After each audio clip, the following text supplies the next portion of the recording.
Which of these parties will make me and my family better off? And I'm afraid the answer is a slightly depressing one, because the answer is none of them. At the moment, the plans are over the course of the next Parliament.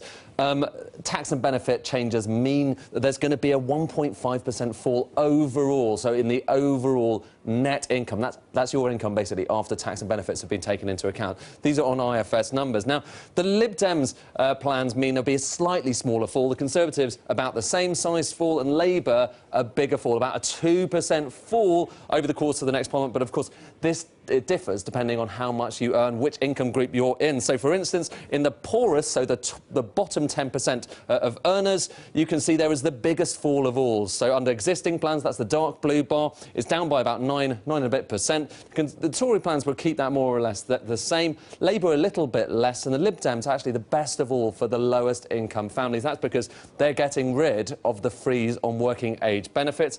For middle earners, it's more or less the same. You're talking about the same kind of profile, so down by about 2% for existing plans. The Tories more or less the same as that. Labour a bit less.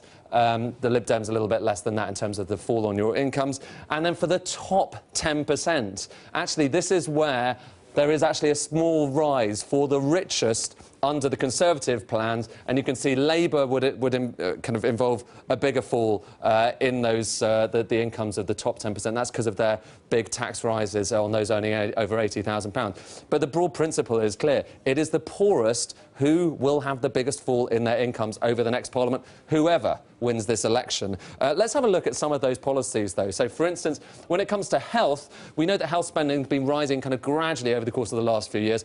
How would that differ depending on which party won? Well, these are what the existing plans imply for health spending in the coming years. We know that the Labour Party is proposing a little bit more spending than that, actually more than the other parties, so that would bring it up a bit. The Tories, we're talking about slightly more spending than the existing plans. This is on the NHS in England and Wales, and the Lib Dems a little bit more still. We don't know precisely what the Tories are planning. They haven't told us in detail, but that's more or less where we think that they're heading.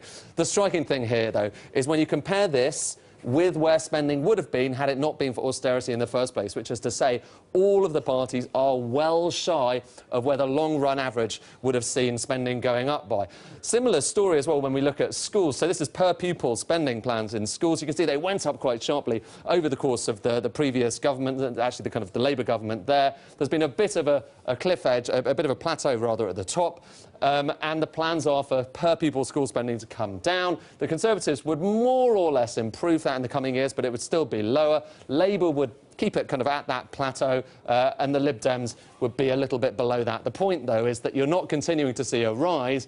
Even with the Labour Party, you're more or less keeping that spending where it was.